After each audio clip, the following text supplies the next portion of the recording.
ತಾಯಿ ಬಂದ ಮೇಲೆ ಕೆಲಸ ಕಾರ್ಯ ಏನು ಅಂದ್ಕೊಂಡಿದ್ದೇವೆ ಅದು ಒಳ್ಳೆಯದೇ ಆಗಿದೆ ಹೊರತು ಯಾವತ್ತೂ ಕೆಟ್ಟದಾಗಲಿಲ್ಲ. ನಾವು ಮಂಗಳೂರಿಂದ ಬಂದ್ರ ಒಂದು ಪಾಸಿಟಿವ್ ಎನರ್ಜಿ ಬರ್ತದೆ ಹಾಗೆ. ತುಂಬ ಚೆನ್ನಾಗಿದೆ. ಈ ಕಾಡೊಳಗಡೆ ನಿಸರ್ಗ ಮಧ್ಯೆ ತುಂಬ ಹಿಡಿಸ್ತು. ನಾವೇನಾದರೂ ಮನಸ್ಸಿನಲ್ಲಿ ಸಂಕಲ್ಪಗಳನ್ನು ಮಾಡಿಕೊಂಡಿದ್ರೆ ಆ ಪ್ರಾತಃ ಕಾಲದಲ್ಲಿ ಮಾಡಿದಂಥ ಸಂಕಲ್ಪಗಳು ಈಡೇರುತ್ತೆ ಅಂತ ಹೇಳುವಂಥ ಜನರ ನಂಬಿಕೆ. ತುಂಬ ಚೆನ್ನಾಗಿ ನಡೀತಾ ಇದೆ. ಭಕ್ತಾದಿಗಳ ಸಹಕಾರ ತುಂಬ ಚೆನ್ನಾಗಿದೆ. ಮೃತ್ಯುಂಜಯ ಪೂಜೆ ಎಲ್ಲ ತುಂಬಾ ಚೆನ್ನಾಗಿ ಆಗುತ್ತೆ. ಆಗಿರೋರು ಇದ್ದಾರೆ. ಶಿವ ಶೀಘ್ರ ಕೋಪಿ ಅಂತ ಹೇಳಲು ಪಟ್ಟರು ಕೂಡ ಬೇಗ ಸಂತುಷ್ಟನಾಗುವಂಥವನು. ಈ ಒಂದು ಮೀನುಗಳಿಗೆ ನಾವು ಆಹಾರವನ್ನು ಹರಿಕೆ ರೂಪದಲ್ಲಿ ಹಾಕಿದಾಗ ನಮ್ಮ ಒಂದು ಚರ್ಮ ರೋಗಗಳು ಕಡಿಮೆ ಆಗುತ್ತೆ.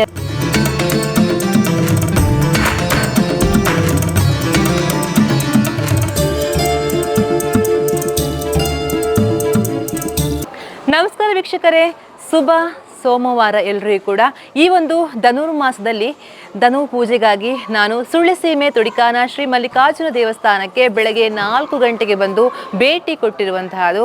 ಈ ಒಂದು ಪುಣ್ಯಗಳಿಗೆ ನಿಜವಾಗ್ಲೂ ಅದ್ಭುತ ಅನಿಸುತ್ತೆ. ಯಾಕೆಂತ ಹೇಳಿದರೆ ಇವಾಗ ಹೊಸ ವರ್ಷ, ನಮಗೆ ಜನವರಿಯಲ್ಲಿ ಕ್ಯಾಲೆಂಡರ್ ಹೊಸ ವರ್ಷ ಆಗಿದ್ರೂ ಕೂಡ ನಾವು ಹೊಸ ಯೋಚನೆಗಳನ್ನು ಹಾಕ್ಕೊಂಡಿರ್ತೀವಿ. ಆ ಒಂದು ಹೊಸ ಯೋಚನೆಗಳು ನಮಗೆ ಈಡೇರಬೇಕಾದ್ರೆ ಭಗವಂತನ ಇಚ್ಛೆ ಬೇಕಾಗಿರುತ್ತೆ. ಸೊ ಹಾಗಾಗಿ ಈ ಒಂದು ಧನು ಪೂಜೆಗೆ ಬಂದು ನಾವು ದೇವರ ಚಾಕರಿಯನ್ನು ಮಾಡ್ಕೊಂಡಿದ್ರೆ ನಮಗೆ ಒಳ್ಳೆಯದಾಗುತ್ತೆ ಅನ್ನುವಂಥದ್ದು ಭಕ್ತರ ನಂಬಿಕೆ. ಹಾಗಾಗಿ ಇವತ್ತು ನಾನು ನಮ್ಮ ಸುಳ್ಯ ಸೀಮೆಯ ತೊಡಿಕಾನ ಶ್ರೀ ಮಲ್ಲಿಕಾರ್ಜುನ ದೇವಸ್ಥಾನದಲ್ಲಿ ಧನು ಪೂಜೆ ನಡೀತಾ ಇರುವಂತಹ ಸಂದರ್ಭ ನಮ್ಮ ತಂಡ ಭೇಟಿ ಕೊಟ್ಟಿರುವಂತಹದ್ದು. ಹಾಗಾಗಿ ನಾನು ಈ ಒಂದು ಧನು ಪೂಜೆಯ ಯಾವ ರೀತಿ ನಡೆಯುತ್ತೆ, ಈ ವರ್ಷ ಏನೆಲ್ಲ ಹೊಸತ್ತು ಆಗಿರುವಂತಹದ್ದು, ಜೊತೆಗೆ ಏನೆಲ್ಲ ಜನರು ಯಾವ ರೀತಿ ಜನರು ಅಭಿಪ್ರಾಯಗಳನ್ನು ವ್ಯಕ್ತಪಡಿಸ್ತಾರೆ ಎಲ್ಲವನ್ನ ಕೂಡ ನಾನು ತೋರಿಸ್ತೀನಿ, ಬನ್ನಿ.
ಸುಳ್ಯ ಸೀಮೆಯ ತೊಡಿಕಾನ ಶ್ರೀ ಮಲ್ಲಿಕಾರ್ಜುನ ದೇವರ ಸನ್ನಿಧಿಯಲ್ಲಿ ವಿಶೇಷವಾಗಿ ಧನುರ್ಮಾಸದ ಮಹಾಪರ್ವ ಅಂತ ಹೇಳ್ಬೋದು. ಈ 1 ತಿಂಗಳ ಕಾಲ ಪ್ರತಿ ದಿವಸ ಉತ್ಸವದ ರೀತಿಯಲ್ಲಿ ಜನ ಬಂದು ಧನು ಪೂಜೆಯಲ್ಲಿ ಭಾಗಿಯಾಗಿ ದೇವರ ಅನುಗ್ರಹಕ್ಕೆ ಪಾತ್ರರಾಗ್ತಾರೆ.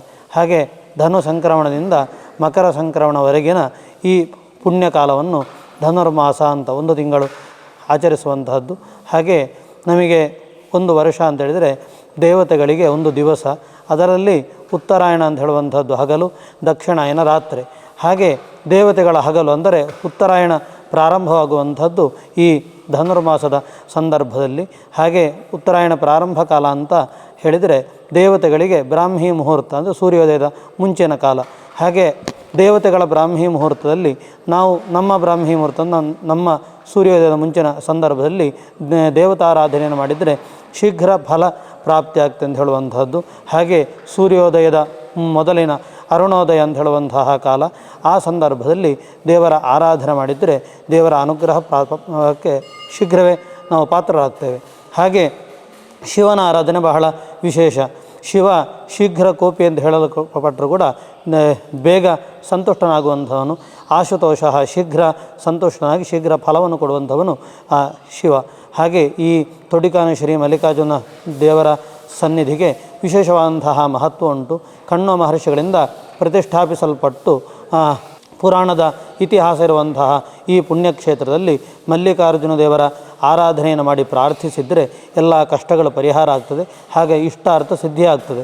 ಹಾಗೆ ಈಗ ಪ್ರತಿ ದಿವಸ ಧನುರ್ಮಾಸದಲ್ಲಿ ಬಂದು ದೇವರಿಗೆ ವಿಶೇಷವಾಗಿ 4 ಗಂಟೆಗೆ ರುದ್ರಾಭಿಷೇಕ ಆಗಿ 5 ಗಂಟೆಗೆ ಮಹಾಪೂಜೆ ಆಗ್ತಾಯಿದೆ. ಹಾಗೆ ಮಕರ ಸಂಕ್ರಮಣವರೆಗಿನ ಈ ಸಂದರ್ಭದಲ್ಲಿ ಹೆಚ್ಚಿನ ಭಕ್ತಾದಿಗಳು ಬಂದು ದೇವರ ಸೇವೆಯನ್ನು ಮಾಡಿ ಧನುಪೂಜೆ ಸೇವೆಯನ್ನು ಮಾಡಿ ದೇವರಲ್ಲಿ ಪ್ರಾರ್ಥಿಸಿ ಎಲ್ಲ ಇಷ್ಟಾರ್ಥಗಳನ್ನು ಈಡೇರಿಸಿಕೊಳ್ತಾ ಇದ್ದಾರೆ. ಹಾಗೆ ವಿಶೇಷವಾಗಿ ಈ ಸಂದರ್ಭದಲ್ಲಿ ಲೋಕ ಕಲ್ಯಾಣಕ್ಕೋಸ್ಕರ ಕೂಡ ನಾವು ದೇವಸ್ಥಾನದಲ್ಲಿ ಪ್ರಾರ್ಥನೆಯನ್ನು ಮಾಡಿಕೊಳ್ತಾ ಇದ್ದೇವೆ. ಬರತಕ್ಕಂತಹ ಪ್ರಾಕೃತಿಕ ಸಮಸ್ಯೆಗಳು, ಎಲ್ಲ ತೊಂದರೆಗಳು, ಸಾಂಕ್ರಾಮಿಕಗಳು ಪರಿಹಾರ ಪ್ರಾರ್ಥಿಸಿಕೊಂಡು ಆ ಪ್ರಕಾರ ಲೋಕಕ್ಕೆ ಮತ್ತು ಭಕ್ತವೃಂದಕ್ಕೆ ಆಯುರಾರೋಗ್ಯ ದೇವರ ಅನುಗ್ರಹಿಸಬೇಕು ಅಂತ ಪ್ರಾರ್ಥಿಸ್ತೇವೆ. ನನ್ನೊಂದಿಗೆ ಇದೀಗ ಬೆಂಗಳೂರಿನಿಂದ ದೂರದ ಊರಿನಿಂದ ನಮ್ಮ ಸುಳ್ಳೆ ಸೀಮೆ ತೊಡಿಕಾನ ಶ್ರೀ ಮಲ್ಲಿಕಾರ್ಜುನ ದೇವಸ್ಥಾನಕ್ಕೆ ಭೇಟಿ ಕೊಟ್ಟಿರುವಂಥ ಇಬ್ಬರು ಇದ್ದಾರೆ. ಅವ್ರನ್ನ ಮಾತಾಡಿಸ್ತೀನಿ. ನಮಸ್ತೆ ಅಮ್ಮ. ನಮಸ್ತೆ. ಹೇಗಿದ್ದೀರಾ? ಹೊಸ ವರ್ಷ ಹೇಗಿದೆ? ಚೆನ್ನಾಗಿದೆ. ಸ್ಟಾರ್ಟಿಂಗ್ ಎಲ್ಲಿದೆ? ಚೆನ್ನಾಗಿದೆ. ಹೋಪ್ ಇಟ್ಕೊಂಡಿದ್ದೀರಾ? ಹಾಗೆ ದೇವಸ್ಥಾನಕ್ಕೆ ಬಂದಿದ್ದೀರಲ್ಲ? ಹೌದೌದು. ಓಕೆ. ಅಂದ್ರೆ ಯಾವ ಊರಿನವರು? ಹೆಸರು ಹೇಳ್ಕೊಳ್ಳಿ ನಿಮ್ದು. ನಾವು ಬೆಂಗಳೂರಿಂದ ಬಂದಿದ್ದೀವಿ. ಓಕೆ. ಇಬ್ಬರೇ ಬಂದ್ರ ಅಲ್ಲ ಫ್ಯಾಮಿಲಿ? ಇಲ್ಲ, ನಮ್ಮ ಫ್ಯಾಮಿಲಿ ಇದೆ. ಬಂದಿದ್ದೀರಾ? ಓಕೆ. ಅಂದ್ರೆ ಈ ದೇವಸ್ಥಾನ ಇಲ್ಲಿ ಇದೆ ಅಂತ ಹೇಗೆ ಗೊತ್ತಾಯ್ತು? ನಮ್ಮ ಮಗ 20 ವರ್ಷದಿಂದ ಅನ್ಕೊಂಡಿದ್ದ, ಬರಕ್ಕಾಗಿರ್ಲಿಲ್ಲ. ಬಂದಿದ್ದೀರಾ? ಸುಳ್ಯದಲ್ಲಿ ರೂಮ್ ಮಾಡಿದ್ದೀವಿ. ಇಲ್ಲಿಗಿಂತೇಳಿ ಬಂದಿದ್ದೀರಾ? ಹೌದು ಹೌದು. ಇಲ್ಲಿ ನಮ್ಗೆ ನಮ್ಮ ಮನೆಯಲ್ಲಿ ಇರೋರು ಬಾಡಿಗೆಗೆ ಇದ್ರು, ಅವರಿಂದ ನಮಗ್ ಗೊತ್ತಿತ್ತು, ಬರಕ್ ಆಗಿರ್ಲಿಲ್ಲ. ಹೌದು. ಅಂದ್ರೆ ಇಲ್ಲಿ ಅವರು ನಿಮ್ ಕಡೆ ಇದ್ರು, ಸೊ ಹಾಗಾಗಿ ನಿಮ್ ಪರಿಚಯ ಆಗಿ ಇಲ್ಲಿ ಬಿಟ್ಟು ಬಂದಿದ್ದೀರಾ ಅಂತ. ಏನ್ ಅನಿಸ್ತು ನಮ್ಮ ದೇವಸ್ಥಾನ? ತುಂಬಾ ಖುಷಿ ಆಯ್ತು. ಓಕೆ. ಧನುರ್ಮಾಸ ನಡೀತಾ ಇದೆ, ವಿಶೇಷ ಇದೆ. ಅದಕ್ಕೋಸ್ಕರನೇ 3 ಗಂಟೆಗೆ ಎದ್ದು ಈ ದೇವಸ್ಥಾನಕ್ಕೋಸ್ಕರನೇ ರೂಮ್ ಮಾಡ್ಕೊಂಡಿದ್ವಿ. ಕಾಸರಗೋಡಿಂದ ಬಂದ್ವಿ. ಕಾಸರಗೋಡಿಂದ ಬಂದ್ವಿ. ಅಂದ್ರೆ ಅಲ್ಲಿಗೆ ಹೋಗಿ ಇಲ್ಲಿಗೆ ಖುಷಿ ಅನಿಸ್ತು. ತುಂಬಾ ಚೆನ್ನಾಗಿದೆ. ಈ ಕಾಡೊಳಗಡೆ ನಿಸರ್ಗ ಮಧ್ಯೆ ತುಂಬಾ ಹಿಡಿಸ್ತು. ಇದಂತೂ ಭಜನೆ ಕಮಟ ತುಂಬಾ ಖುಷಿ ಅನ್ಸ್ತು.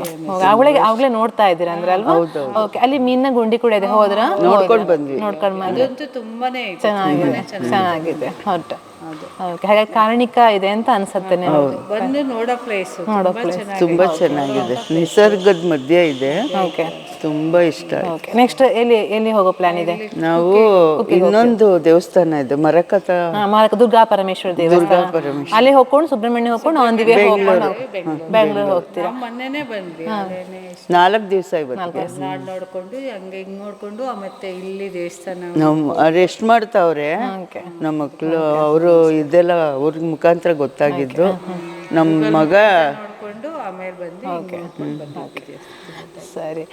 ಇದಿಷ್ಟು ಇವರ ಮಾತು. ಗೂಗಲ್ ನೋಡ್ಕೊಂಡು ದಾರಿ ನೋಡ್ಕೊಂಡು ಬಂದ್ರು ಅಂತ ನೋಡೋಂತ ಪ್ಲೇಸ್ ಅಂತ. ಹಾಗೆ ಅವರಿಗೆ ಖುಷಿ ಅನಿಸ್ತು ಅಂತ. ಓಕೆ. ಇದೀಗ ನನ್ನೊಂದಿಗೆ ಸುಳ್ಳಿ ತಾಲೂಕಿನ ವರ್ತಕರ ಸಂಘದ ಗೌರವಾಧ್ಯಕ್ಷರಾಗಿರುವಂತಹ ಸ್ಥಳೀಯರು ಕೂಡ, ಇಲ್ಲಿಯ ಪ್ರಮುಖರು ಕೂಡ PB ಸುಧಾಕರ್ ಸರ್ ಇದ್ದಾರೆ. ಸರ್, ಮಾತಾಡಿ. ಧನುರ್ಮಾಸದಲ್ಲಿ ಎಂದಿನಂತೆ ಬರ್ತಾ ಇರ್ತೀರಾ, ಮೊನ್ನೆಯಿಂದ ಬರ್ತಾ ಇದ್ದೀರಾ ಅನ್ಸುತ್ತೆ ಬೆಳಿಗ್ಗೆ ಅಂತ. ಫಸ್ಟ್ ಚಳಿ ಇಲ್ಲ ಈ ವರ್ಷ ಅಲ್ವಾ ಸರ್? ಹೇಗಿದೆ? ಪ್ರಥಮ 2 ದಿನ ಇತ್ತು ಅಷ್ಟೇ, ಈಗ ಚಳಿ ಆಬ್ವಿಯಸ್ಲಿ ಅದು ಪ್ರಕೃತಿಯ ನಿಯಮ. ಹೌದು. ಬಟ್ ಜನಸಂಖ್ಯೆ ಹೇಗಿದೆ ಸರ್ ಈ ವರ್ಷ ಕಳೆದ ವರ್ಷ ಕಂಪೇರ್ ಮಾಡಿದ್ರೆ? ವರ್ಷ ಕಳೆದ 14 ವರ್ಷದಿಂದ ಸೀಮೆ ದೇವಸ್ಥಾನದ ಧನುರ್ಮಾಸದ ಈ ಧನುಪೂಜೆ ಸಂದರ್ಭದಲ್ಲಿ ನಮಗೆ ಗೊತ್ತಿದ್ದ ಹಾಗೆ ಎಲ್ಲ ಸೀಮೆಯಾದ್ಯಂತ, ಸೀಮೆ ಅಲ್ಲದೆ ಹೊರಗಿಂದ ಕೂಡ ಭಕ್ತಾದಿಗಳು ಬರ್ತಾ ಇದ್ದಾರೆ. ಇಲ್ಲಿ ಅಭಿವೃದ್ಧಿ ಪರ್ವ ಪ್ರಾರಂಭ ಆದದ್ದೇ ಧನುಪೂಜೆ ಯಾವಾಗ ಸ್ಟಾರ್ಟ್ ಮಾಡಿತ್ತು. ಇತಿಹಾಸದಲ್ಲಿ ನೋಡಿದರೆ ಹಿಂದೆ ಧನುಪೂಜೆ ಆಗ್ತಾ ಇತ್ತು, ಒಂದು ಕಾಲದಲ್ಲಿ ಅದು ನಿಂತು ಹೋಗಿತ್ತು. ಪುನಃ ಅದನ್ನು 14 ವರ್ಷದ ಹಿಂದೆ ನಮ್ಮ ಅಣ್ಣನ ನೇತೃತ್ವದಲ್ಲಿ, ದಿವಾಕರ ನೇತೃತ್ವದಲ್ಲಿ ಪುನಃ ಪ್ರಾರಂಭ ಮಾಡಿದಾಗ ಅದರ ನಂತರ ಇಲ್ಲಿ ಅಭಿವೃದ್ಧಿಯ ಪರ್ವ ಒಂದು ಪ್ರಾರಂಭ ಆಯಿತು. ಇಲ್ಲಿ ಜೀರ್ಣೋದ್ಧಾರ ಇರ್ಬೋದು, ಬ್ರಹ್ಮಕಲಶ ಇರ್ಬೋದು, ಎಲ್ಲ ಆಯಿತು. ಈಗ ಭಕ್ತಾದಿಗಳಿಗೆ ಅದು ಸೀಮೆಯಾದ್ಯಂತ ಬರುವುದಲ್ಲದೆ ನಮಗೆ ಕೆಲವರು ದಿನ ಬರುವವರು ಇದ್ದಾರೆ ಧನುರ್ಮಾಸದಲ್ಲಿ. ನಿಮಗೆಲ್ಲ ಗೊತ್ತಿದೆ ಧನುರ್ಮಾಸದ ಒಂದು ವಿಶೇಷತೆ ಗೊತ್ತಿದೆ. ಆ 29-30 ದಿವಸ ಪ್ರಕೃತಿಯು ನಮ್ಮನ್ನು ಎರಡು ಕೈಯಲ್ಲಿ ಸ್ವಾಗತಿಸ್ತಾ ಇರ್ತದೆ. ಪ್ರಕೃತಿಯಲ್ಲಿ ನಾವೊಂದು ಬೆಳಿಗ್ಗೆದ್ದು ವಾಕಿಂಗ್ ಮಾಡೋದೇ ಒಳ್ಳೆಯದಂತೆ. ಹಾಗೆ ಮಲ್ಲಿಕಾರ್ಜುನನ ಸನ್ನಿಧಿಯಲ್ಲಿ ನಾವು ಬರ್ತಾ ಇದ್ದೇವೆ. ಅತ್ಯಂತ ಸಂತೋಷದಿಂದ ಏನಂತ ಹೇಳಿದರೆ ದಿನದಿಂದ ದಿನ ಜನ ಜಾಸ್ತಿ ಬರ್ತಾರೆ. ಜನಗಳಿಗೆ ಇದರ ಮಹತ್ವ ಗೊತ್ತಾಗಿದೆ, ಇಲ್ಲಿಯ ಕಾರಣಿಕೆ ಗೊತ್ತಾಗಿದೆ. ಸೊ ಆ ಕಾರಣಕ್ಕೆ ಧನುಪೂಜೆ ತುಂಬ ಸಕ್ಸಸ್ ಆಗಿದೆ. ಅದನ್ನು ಪ್ರಯೋಜನವೂ ಕೂಡ ಪಡ್ಕೊಳ್ತಾ ಇದ್ದಾರೆ. ಹೊರಗಿನವರು ಕುಶಾಲನಗರದಿಂದ, ಮೈಸೂರು ಕಡೆಯಿಂದ, ಬೆಂಗಳೂರು ಕಡೆಯಿಂದ ಎಲ್ಲ ಇದರ ಬಗ್ಗೆ ತಿಳಿದು ಇರುವಂಥದ್ದು ಇಲ್ಲಿಯ ವಿಶೇಷ. ಎಲ್ಲರೂ ಬರಬೇಕು. ಹೌದು, ಹೆಚ್ಚು ಮಂದಿ ಈಗ ಇಲ್ಲಿ ಅಡ್ವಾನ್ಸ್ ಬುಕ್ ಮಾಡುವಂಥ ವ್ಯವಸ್ಥೆ ಇದೆ. ದೇವಸ್ಥಾನದ ನಂಬರ್ ಇದೆ, ಅಲ್ಲಿ ಬುಕ್ ಮಾಡಿಕೊಳ್ಬಹುದು. ಅದರಲ್ಲೇನು ಬುಕ್ ಮಾಡಿ ಬರಬೇಕು ಅಂತಿಲ್ಲ. ಬೆಳಿಗ್ಗೆ ಗಂಟೆ 4:30-4:45ಗೆ ಮೊದಲು ಬಂದರೆ, 4:45 ಗಂಟೆಗೆ ಮೊದಲು ಬಂದರೆ ಆವಾಗಲೂ ಮಾಡಿಕೊಳ್ಬಹುದು. ಆದರೆ ಬುಕ್ ಮಾಡಿದ ಇಲ್ಲಿಗೆ ಬಂದ ನಂತರ ಜನಗಳಿಗೆ ತುರ್ತು ಜಾಸ್ತಿ. ನನಗೆ ಮೊದಲು ಸಿಗಬೇಕು, ನಾನು ಬೇಗ ಹೋಗಬೇಕು ಇತ್ಯಾದಿ. ಇಲ್ಲ, ಏನಿದ್ರು ಆ 1/4 ಗಂಟೆ ಅರ್ಧ ಗಂಟೆಯಲ್ಲಿ ಮುಗಿಯುವಂಥದ್ದು. ಈ ಒಂದು ಮಲ್ಲಿಕಾರ್ಜುನ ದೇವಸ್ಥಾನಕ್ಕೆ ಇನ್ನೊಂದು ಟೀಮ್ ಬಂದಿರುವಂತಹದ್ದು ದೂರದಿಂದ ಮೈಸೂರಿನ ಪ್ರಿಯಪಟ್ಟಣದವರು. ನೋಡಿ, ಸಾಕಷ್ಟು ಮಂದಿ ಬಂದಿದ್ದಾರೆ, ನೀವು ನೋಡ್ತಾ ಇರ್ಬೋದು. ಅವರು ಆನ್ ದಿ ವೇ ಗೋಕರ್ಣಕ್ಕೆ ಹೋಗೋರಂತೆ. ಬಟ್ ಇಲ್ಲಿ ಒಂದು ಮುಂಚೆ ಗೊತ್ತಿತ್ತಂತೆ ಇವರು ಮೇಡಮ್ ಅವರಿಗೆ. ಸೊ ಹಾಗಾಗಿ ಅವರು ಇಲ್ಲಿ ಇವರನ್ನ ಕರ್ಕೊಂಡು ಬಂದಿರುವಂಥದ್ದು. ಮೇಡಮ್ ನಮಸ್ತೆ. ಹೆಸರು ನಿಮ್ದು? ಶೋಭಾ. ಎಲ್ಲರೂ ಒಂದೇ ಊರಿನ ಫ್ಯಾಮಿಲಿಯಾ ಅಲ್ಲ ಪರಿಚಯ? ಸ್ನೇಹಿತರು. ಓಕೆ. ಏನ್ ಅನಿಸ್ತು ಮೇಡಮ್ ಇಲ್ಲಿಗೆ ನೀವು ಮುಂಚೆ ಪರಿಚಯ ಇತ್ತಾ? ಏನ್ ಅನಿಸ್ತು? ಹೇಗೆ? ಒಂದ್ಸಲ ಬಂದಿದೆ ಮೇಡಮ್. ಇನ್ನ ಸ್ಕಿನ್ ಮೀನಿಗೆಲ್ಲ ಕೊಟ್ಟರೆ ಒಳ್ಳೇದಂದ್ರಲ್ಲ, ಅದಕ್ಕೋಸ್ಕರ ಬಂದಿದ್ವಿ. ಓಕೆ. ಇವರೆಲ್ಲರೂ ಕರ್ಕೊಂಡ್ಬಂದ್ರಿ. ಮತ್ತೆ ಭಾಗಮಂಡಲದಿಂದ ಇಲ್ಲಿ ತೀರ್ಥ ಬರ್ತದಂತೆ, ಅದು ತುಂಬಾ ವಿಶೇಷ ಅಂತ ಹೇಳಿದ್ರು. ಅದಕ್ಕೆ ಅದು ನೋಡ್ಕೊಂಡು ಹೋಗೋದ ಅಂತ ದರ್ಶನ. ಮತ್ತೆ ಮೃತ್ಯುಂಜಯ ಹೋಮ ಎಲ್ಲ ಪೂಜೆ ಎಲ್ಲ ತುಂಬಾ ಚೆನ್ನಾಗಿ ಆಗುತ್ತೆ, ಸಕ್ಸಸ್ ಆಗಿರೋರು ಇದ್ದಾರೆ. ಕೇಳ್ಪಟ್ಟಿದ್ದೀರಾ? ಹಾಗೆ ಮತ್ತೆ ನಮ್ಮ ಕಡೆಯವ್ರು ಮಾಡಿಸ್ಕೊಳ್ರಿ, ಹಾಗೆ ನೋಡ್ಕೊಂಡು ಹೋಗೋಣ ಅಂತ ದರ್ಶನ ಮಾಡ್ಕೊಂಡು ಹೋಗೋದ ಅಂತ ಬಂದಿದ್ದೀರಾ. ಓಕೆ. ಏನ್ ಅನಿಸ್ತು ಮೇಡಮ್, ಹೇಗಿದೆ ವಾತಾವರಣ ನಮ್ಮೂರಿದ್ದು? ತುಂಬಾ ಖುಷಿ ಆಯ್ತು. ಹಾಗೆ ವಾತಾವರಣ ತುಂಬಾ ಚೆನ್ನಾಗಿದೆ. ಎಂಟ್ರೆನ್ಸ್ ಅಲ್ಲೇ ತುಂಬಾ ಚೆನ್ನಾಗಿದೆ ನೋಡಿದಾಗ ಪ್ಲೇಸ್. ಇಂಟೀರಿಯರ್ ಪ್ಲೇಸ್ ಅಲ್ಲಿ ಇಷ್ಟು ಚೆನ್ನಾಗಿರುವಂತ ದೇವಸ್ಥಾನ ಇದೆ ಅಂತ ತುಂಬಾ ಖುಷಿ ಆಯ್ತು. ಫಸ್ಟ್ ಟೈಮ್ ನಾನು ಬಂದಿರೋದು. ಆಂಟಿ ಇದ್ರ ಬಗ್ಗೆ ಹೇಳ್ಕೊಂಡು ಬಂದ್ರು. ಖುಷಿ ಆಯ್ತು, ಎಲ್ಲರಿಗೂ ತುಂಬಾ ಖುಷಿ ಆಯ್ತು. ಎಲ್ಲರೂ ಖುಷಿ ಆಗಿದೆ, ಎಲ್ಲರಿಗೂ ಖುಷಿ ಆಯ್ತು. ಓಕೆ. ಇನ್ನೊಂದ್ಸಲ ಬರ್ತೀರಾ? ಅದೇ ವಿಶೇಷತೆ ಇವಾಗ ಧನುರ್ಮಾಸ ನಡೀತಾ ಇದೆ, ಆದ ಕಾರಣ ಕೂಡ ಮಲ್ಲಿಕಾರ್ಜುನ ದೇವರು. ಸೊ ಹಾಗಾಗಿ ಇಷ್ಟಾರ್ಥ ಸಿದ್ಧಿ ಆಗುತ್ತೆ ಅನ್ನುವಂಥದ್ದು ನಮ್ಮೆಲ್ಲರ ಭಾವ. ಯಾಕೆಂದ್ರೆ ತುಂಬಾ ಜನರು ಬಂದು ಪೂಜೆ ಮಾಡ್ಕೊಂಡು ಹೋಗ್ತಾರೆ. ಬೆಳಿಗ್ಗೆ 4 ಗಂಟೆಗೆ ಬರ್ತಾರೆ. 14 ವರ್ಷಗಳಿಂದ ಪೂಜೆ ನಡೀತಾ ಇದೆ. ಸೊ ಹಾಗಾಗಿ ನಾವು ಕೂಡ ಬಂದಿರುವಂತಹದ್ದು. ಸೊ ಹಾಗಾಗಿ ನಿಮ್ಗೆಲ್ಲರಿಗೂ ಕೂಡ ಖುಷಿ ಆಯ್ತು ಅಂತ ಅನ್ಸುತ್ತೆ. ತುಂಬಾ ಖುಷಿ ಆಯ್ತು. ಹಾಗೆ ಎಲ್ಲರೂ ಕೂಡ ತುಂಬಾ ಹೊಟ್ಟೆ ಹಸಿ ಅಂತ ಹೇಳ್ತಾ ಇದ್ರು. ಎಲ್ಲರಿಗೂ ಹೊಟ್ಟೆ ತುಂಬಾ ಪ್ರಸಾದ ಸಿಕ್ತು. ಖುಷಿ ಆಯ್ತು. Okay ma'am, thank you so much. ಧನು ಪೂಜೆಗೆ ಜಾಸ್ತಿ ಮೆರುಗು ಕೊಡುವಂತಹದ್ದು ಭಜನಾ ಸೇವೆಗಳು. ಸೊ ಹಾಗಾಗಿ ಭಜನಾ ಸೇವೆಗೆ ಸಂಪೂರ್ಣ ಸಹಕಾರ ನೀಡ್ತಾ ಇರುವವರು ಇವರು ಚಂದ್ರಶೇಖರ್ ಅವರು. ಸರ್ ನಮಸ್ತೆ. ಸರ್ ಮಾತಾಡ್ತಾ ಹೇಳ್ತಾ ಇದ್ರು, ಇವಾಗ ಭಜನಾ ಸೇವೆ 30 ದಿನಗಳು ಬೇರೆ ಬೇರೆ ತಂಡಗಳು ಬಂದು ಇಲ್ಲಿ ಭಜನಾ ಸೇವೆ ಕೊಡ್ತಾ ಇದೆ ಅಂತ ಹೇಳ್ತಾ 3 ವರ್ಷಗಳಿಂದ ನೀವು ನಡ್ಸ್ಕೊಂಡು ಬರ್ತಾ ಇದ್ದೀರಾ ಅಂತ ಸರ್ ಹೇಳಿದ್ರು. ಸೊ ಹಾಗಾಗಿ ಹೇಳಿ ಸರ್, ನೀವು ಏನು ಅಂತ. ನಾವು ಇದು ಸಂಕಲ್ಪ ಮಾಡಿಕೊಂಡು ಇದು ಪ್ರಥಮ ವರ್ಷದಲ್ಲಿ ಪ್ರತಿ 30 ದಿವಸಕ್ಕೆ 30 ತಂಡ ಸಿಕ್ಕುದು ಕಷ್ಟ ಅಂತ ಇತ್ತು. ಆದ್ರೂ ನಾವು ಬಹಳ ಕಷ್ಟಪಟ್ಟು ಹೋಗಿ ಈಗ 30 ತಂಡ ಸಿಕ್ಕಿತು. ನಂತರ ವರ್ಷದಲ್ಲಿ ನಾವು ಇದು ಕೊನೆಯ ದಿವಸ ಸಮಾರೋಪದಾಗಿ ನಾವು ಇದು ಕುಣಿತ ಭಜನೆ ಮಾಡಿದೆವು. ಈ ಸಲ ನಾವು ಅಂದ್ರೆ ಪ್ರತಿ ಭಾನುವಾರ ಕುಣಿತ ಭಜನೆ ಮಾಡಿಕೊಂಡು, ಅಂದ್ರೆ ವರ್ಷ ಬೇರೆ ರೀತಿಯಲ್ಲಿ ಕುಣಿತ ಭಜನೆ ಮಾಡಿಕೊಂಡು ನಾವು ಮುಂದುವರಿಸಿಕೊಂಡು ಹೋಗ್ತಿದ್ದೇವೆ. ಪ್ರಥಮ ಸಲದಲ್ಲಿ ಹೇಗೆ ಅಂತ ಹೇಳಿದ್ರೆ ನಮಗೆ ಇದು ಸಂಘಗಳನ್ನು ಹೇಗೆ ಜೋಡಣೆ ಮಾಡಿಕೊಳ್ಳುವಂತ ಒಂದು ಸ್ವಲ್ಪ ಕಷ್ಟ ಕೆಲಸ ಆಯಿತು.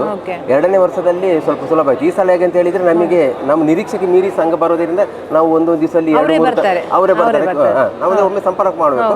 ಮತ್ತೆ ನಿರೀಕ್ಷೆಗೆ ಮೀರಿ ಇದ್ದ ಕಾರಣ ಒಂದೊಂದು ಅವರಿಗೆಲ್ಲರಿಗೂ ಅವಕಾಶ ಸಿಕ್ಕಬೇಕನ್ನೋ ದೃಷ್ಟಿಯಿಂದ ನಾವು ಇದು ಒಂದೊಂದು ದಿವಸ 2 ತಂಡ ಎಲ್ಲ ಆಗ್ತೇವೆ. ಇದು ಕೊನೆಯ ಸಲ ನಾವಿದ್ರಲ್ಲಿ ಇದು ಒಂದು ಯೋಚನೆ ಉಂಟು. ಯಾಕಂತ ಹೇಳಿದ್ರೆ 2 ತಂಡ ಭಜನೆಯನ್ನು ಕೂಡ 2 ತಂಡದಲ್ಲಿ ಹೇಳಿಸುವ ಒಂದು ಯೋಜನೆ ಉಂಟು ಮುಂದೆ. ಹಾಗಾಗಿ ಒಳ್ಳೆಯ ರೆಸ್ಪಾನ್ಸ್ ಕೊಡ್ತಾ ಇದ್ದಾರೆ ಭಜನಾ ಸೇವೆಯವರು ಅಂತ ಹೇಳಿ ಅಂತ. ಸುಳ್ಯದವರು ಮಾತ್ರ ಸರ್ ಹೇಗೆ? ಸುಳ್ಯ ತಾಲೂಕು ಅಂದ್ರೆ ನಾವು ಸುಳ್ಯ ತಾಲೂಕು ಅಂತ ಹೇಳಿದ್ರೆ ನಾವು ನಮ್ಮ ನಿರೀಕ್ಷೆಗೆ ಅಂತ ಹೇಳಿದ್ರೆ ತೊಡಿಕನ ಸೀಮೆ, ಈ ಸೀಮೆಗೆ ಸಂಬಂಧಪಟ್ಟ ಹಾಗೆ ನಾವು ಅದ್ರ ಕೆಲವು ಸೀಮೆಯಿಂದ ಹೊರಗಿಂದ ಕೂಡ ನಾವು ಸಂಪರ್ಕ ಮಾಡ್ತೇವೆ. ನನ್ನೊಂದಿಗೆ ಇದೀಗ ಈ ಒಂದು ದೇವಸ್ಥಾನದಲ್ಲಿ ಪ್ರತಿ ವರ್ಷ ಬಂದು ಭಜನಾ ಸೇವೆಯನ್ನ ಮಾಡ್ತಾರೆ ಬಾಲಕೃಷ್ಣ ಅವರು. ಸರ್ ನಮಸ್ತೆ. ಶಿಕ್ಷಕರು ಅಲ್ವಾ? Degree college. ಓಕೆ ಸರ್, ಮಾತಾಡಿ. ಅಂದರೆ ಪ್ರತಿ ವರ್ಷ ಬಂದು ಸೇವೆ ಕೊಡ್ತಾ ಇದ್ದೀರಾ, ಏನು ಅನ್ನಿಸ್ತಾ ಇದೆ ಅಂತ? ಬಹಳ ತುಂಬ ಖುಷಿ ಆಗ್ತಾ ಉಂಟು. ಓಕೆ. ಯಾಕಂತ ಹೇಳಿದರೆ ನಮ್ಮ ಸೀಮೆ ದೇವಸ್ಥಾನ ತೊಡಿಕಾನ ಮಲ್ಲಿಕಾರ್ಜುನ ದೇವಸ್ಥಾನ, ಅಲ್ಲಿಗೆ ನಾವು ಪ್ರತಿ ವರ್ಷ ಕೂಡ ಭಜನೆಗೆ ಬರ್ತೇವೆ. ಇಲ್ಲಿ ಬಂದು ಭಜನೆ ಸೇವೆ ಮಾಡೋದ್ರಿಂದ ನಮಗೆ ಆ ಒಂದು ದೇವರ ಮುಂದೆ ಭಜನಾ ಸೇವೆ ಮಾಡೋದಂದರೆ ತುಂಬ ಖುಷಿ. ಇಲ್ಲಿಂದ ನಮಗೆ ಆಹ್ವಾನ ಬರ್ತದೆ. ಆ ಟೈಮಲ್ಲಿ ನಾವು ತುಂಬ ಸಂತೋಷದಿಂದ ಬಂದು ಈ ಒಂದು ಭಜನಾ ಕಾರ್ಯಕ್ರಮ ನೆರವೇರಿಸ್ತೇವೆ. ನಮ್ಮ ತಂಡ ಕುಣಿತ ಹಾಗೂ ಕುಳಿತು 2 ಭಜನೆ ಕೂಡ ಮಾಡಿದ್ದೇವೆ. 1 ಗಂಟೆ ಭಜನೆ ಮಾಡಿದ್ದೇವೆ. ತಂಡದ ಹೆಸರು ಸರ್ ಶ್ರೀಕೃಷ್ಣ ಭಜನಾ ಮಂದಿರ ಮೇನಾಲ ಅಂತ. ಇನ್ನು ಮುಂದೆ ಕೂಡ ಇಂಥ ಅವಕಾಶಗಳು ಇಲ್ಲಿ ಸಿಕ್ಕಿದ್ರೆ ನಾವು ಖಂಡಿತ ಪ್ರತಿ ಸಂದರ್ಭದಲ್ಲಿ ಈ ಸೇವೆಯನ್ನು ಮಾಡಲಿಕ್ಕೆ ನಾವು ರೆಡಿ ಇರ್ತೀವಿ. ಪೂಜೆಗೆ ಬಂದಿರುವಂತಹ ಇಬ್ಬರು ಭಕ್ತಾದಿಗಳಿದ್ದಾರೆ, ಅಪ್ಪ ಮತ್ತೆ ಮಗಳು. ಮೇಡಮ್ ನಮಸ್ತೆ. ನಮಸ್ತೆ ಸರ್ ನಮಸ್ತೆ. ಹೆಸರು ಭಾವನಾ ಅಂತ. ನೀವು ಅಂದ್ರೆ ಎಲ್ಲಿಂದ ಬಂದಿರುವಂತಹ? ಪ್ರತಿ ವರ್ಷ ಬರ್ತೀರಾ? ಈ ಸಲ ಪ್ರತಿ ವರ್ಷ ಬರ್ತೀರಾ? ದಿನಕ್ಕೆ ಒಂದು ತಿಂಗಳಲ್ಲಿ ಒಂದ್ಸಲ ಬರ್ತೀರಾ? ತಿಂಗಳಲ್ಲಿ ನನ್ನ ತಂದೆ ದಿನಾಲು ಬರ್ತಿದ್ರು. ನಾನು ಅಂದ್ರೆ ನನಗೆ ರಜೆ ಅನುಕೂಲ ಇದ್ದಾಗ ನಾನು ವರ್ಕಿಂಗ್ ಸಂಡೇ ಇದ್ದ ಕಾರಣ ಬಂದಿದ್ದೀರಾ? ಹೌದು. ಹೇಗೆ ಅನಿಸ್ತದೆ ಮೇಡಮ್ ಬೆಳಿಗ್ಗೆ ಬರೋದು ಹೇಗೆ ಅಂತ? ಬೆಳಿಗ್ಗೆ ಒಂದು ಎದ್ದ ತಕ್ಷಣ ನಮಗೆ ಅದು ಹೋಗ್ಬೇಕು ಅಂತ ಮನಸ್ಸಲ್ಲಿ ಒಂದು ರಾತ್ರಿ ಅಥವಾ ಒಂದು ಹೀಗೆ ಅನ್ಕೊಂಡಿದ್ರೆ ಆಟೋಮೆಟಿಕ್ ನಿದ್ದೆ ಬಿಟ್ಟು ನಮಗೆ ಅದೊಂದು ಉಲ್ಲಾಸ, ಒಂದು ಎನರ್ಜಿ, ಅದು ಬಂದ ಮೇಲೆ ಅದೊಂದು ಬೇರೆ ಭಕ್ತಿ. ಇಲ್ಲಿ ಬಂದ ಮೇಲೆ ಕೆಲಸ ಕಾರ್ಯ ಏನು ಅನ್ಕೊಂಡಿದ್ದೇವೆ ಅದು ಒಳ್ಳೆದೇ ಆಗಿದೆ ಹೊರತು ಯಾವತ್ತೂ ಕೆಟ್ಟದಾಗಲಿಲ್ಲ. ಸೊ ಹಾಗಾಗಿ ನಂಬಿಕೆ ಅನ್ನುವಂಥದ್ದು ಇಲ್ಲಿ ಅದು ತಾನಿಂದ ಬಂದು ಒಂದು ಶ್ರದ್ಧೆ ಭಕ್ತಿ ಆಟೋಮೆಟಿಕ್ ಆಗಿ ಒಂದು ಬಂದು ದೇವರ ಒಂದು ಅನುಗ್ರಹ ಒಂದು ಯಾವತ್ತು ನನಗೆ ನನ್ನ ತಂದೆಗೆ ನನ್ನ ತಾಯಿಗೆ ನನ್ನ ಮನೆಗೆ ಸಿಕ್ಕಿದೆ ಅಂತಲೇ ಹೇಳ್ಬೋದು.